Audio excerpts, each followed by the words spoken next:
एक समय की बात है। एक गांव में सफेद साड़ी वाली चुड़ैल का आतंक था।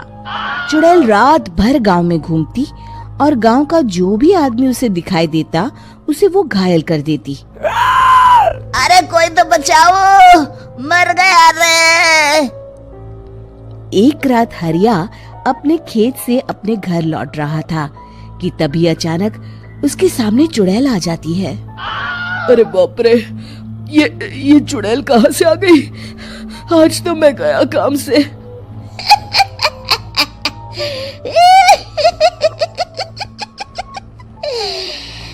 आज मुझे मेरा शिकार मिल गया। अरे चुड़ैल दीदी, मुझे छोड़ दो। जैसे ही चुड़ैल हरिया की तरफ बढ़ती है, हरिया वहाँ से भाग जाता है और अपने घर के दरवाजे पे पहुँचता है। अरे भगवान, जल्दी से दरवाजा खोलो, मेरे पीछे चुड़ैल पड़ी है। हरिया की पत्नी जल्दी से दरवाजा खोल देती है। अरे आप इतना हाफ क्यों रहे हैं? अरे मेरे पीछे चुड़ैल पड़ी है, आज तो मैं बाल बाल बच गया। जल्दी से सभी दरवाजे और सभी खिड़कियों को बंद करके बत्ती बुझा दो। तभी चुड़ैल हरिया के घर के पास पहुंच जाती है। अरे वो आदमी कहाँ गायब हो गया? मैं भी देखती हूँ आखिर कब तक बचेगा। मैं अपने शिकार को इतनी आसानी से नहीं छोड़ती। इतना कहकर चुड़ैल वहाँ से चली जाती है। वहीं दूसरी तरफ हरिया और उसकी पत्नी दोनों अपने घर की खिड़की से ये सब देख रहे होते हैं। अरे बाप रे, ये तो बड़ी डरावनी चुड़ैल थी। अगले दिन ये बात आग की तरह पूरे गांव में फैल जाती है और धीरे धीरे लोग चुड़ैल के डर के मारे शाम होते ही अपने घरों से बाहर निकलना बंद कर देते हैं। कुछ दिनों के बाद भाई, मैंने तो इस चुड़ैल के डर के मारे रात को अपने खेतों को पानी देना बंद कर दिया है। कहीं मेरी फसल सूख गई तो मैं तो कहीं का नहीं रहूंगा। साहूकार का कर्जा कैसे चुकाऊंगा?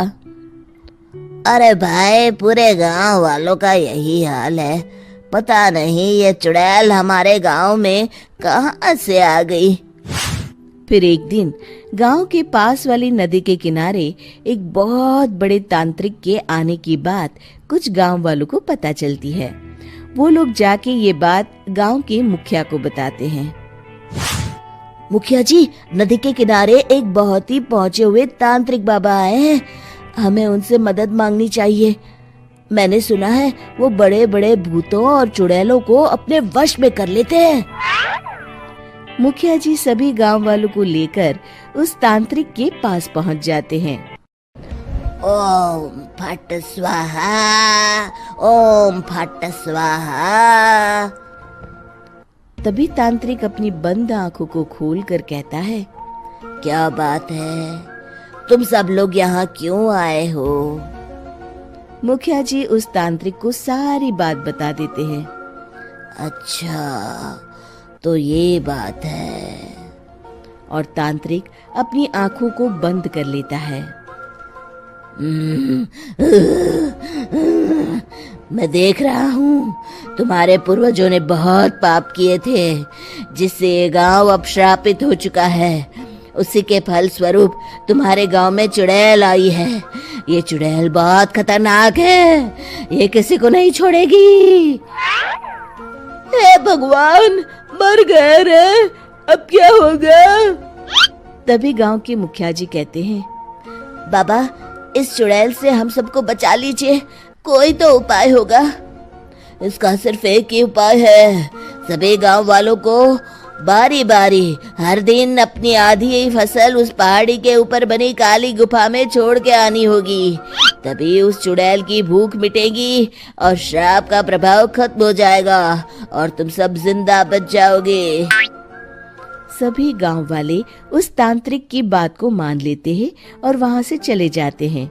फिर अगले दिन से रोज उस गांव के लोग बारी बारी से अपनी आधी फसल उस काली गुफा के पास जाकर रखाते। कुछ दिनों बाद हरिया की बारी आती है। बाप रे, आज तो मेरी बारी है उस काली गुफा में जाने की। क्या करूं, वो तो बड़ी खतरनाक चुड़ैल है। मेरे तो हाथ पैर कांप रहे हैं।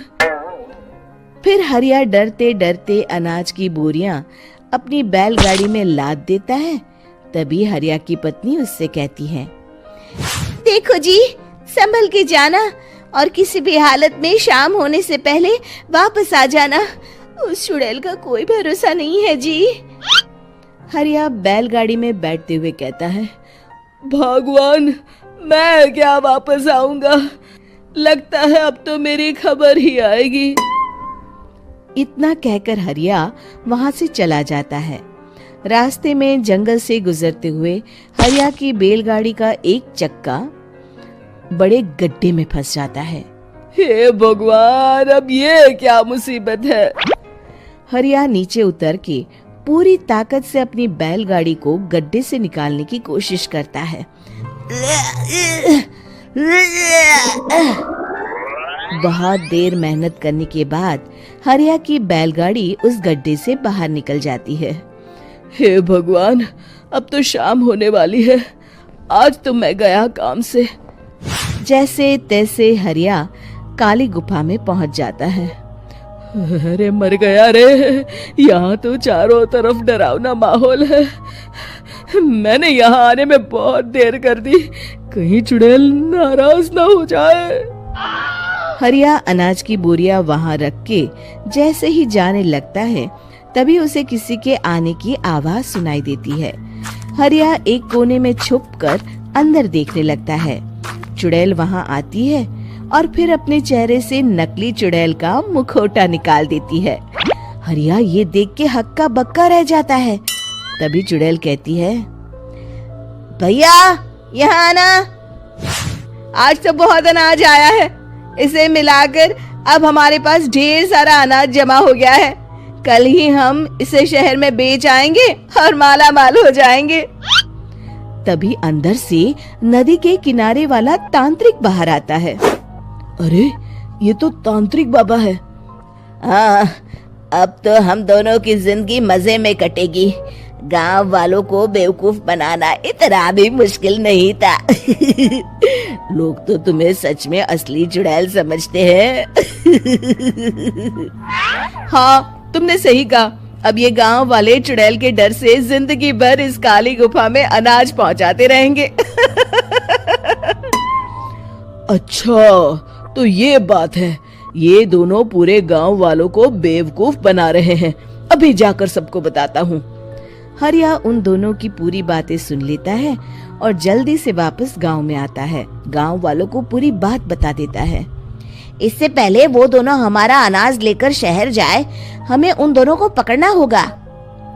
उधर दूसरी तरफ नकली तांत्रिक और नकली चुड़ैल बनी औरत एक बड़ी गाड़ी में सारा अनाज लाद के वहां से निकलने की तैयारी कर रहे होते हैं। जल्दी करो, इससे पहले हमें कोई देख ले। हमें यहाँ से निकलना होगा। और तभी वो दोनों देखते हैं कि सामने से सभी गांव वाले अपने अपने हाथों में मशाल लेके आ रहे हैं। दोनों बुरी तरह डर जाते हैं।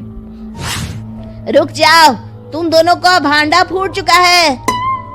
अरे मर गए रे, ये गांव वाले कहाँ से आ गए? तुमने क्या सोचा इतनी आसानी से यहाँ से निकल जाओगे? ये अनाज हमने अपने खून पसीने से दिन रात खेतों में मेहनत करके उगाया है। दोनों मुखिया जी के पैरों में गिर जाते हैं। हमें माफ कर दीजिए, हम दोनों एक नंबर के कामचोर हैं। बिना मेहनत किए पैसे कमाना चाहते थे। हाँ हाँ, अब हम आगे से मेहनत मजदूरी करके पैसे कमाएंगे। हमें कुछ मत करना, हमें छोड़ दीजिए। इतना कह के दोनों गांव छोड़ के भाग जाते हैं और सभी गांव वाले फिर से खुशी खुशी रहने लगते हैं। शिक्षा, तभी तो कहते हैं कि किसी भी समस्या का समाधान केवल सूझबूझ से ही करना चाहिए और कभी हिम्मत नहीं हारनी चाहिए। दोस्तों, हमें उम्मीद है कि आपको हमारी ये कहानी पसंद आई होगी। कृपया हमारे चैनल को सब्सक्राइब करें और सभी अपडेट्स के लिए बेल आइकन जरूर दबाएं। और हाँ, वीडियो लाइक और शेयर करना मत भूलिएगा। Bye bye.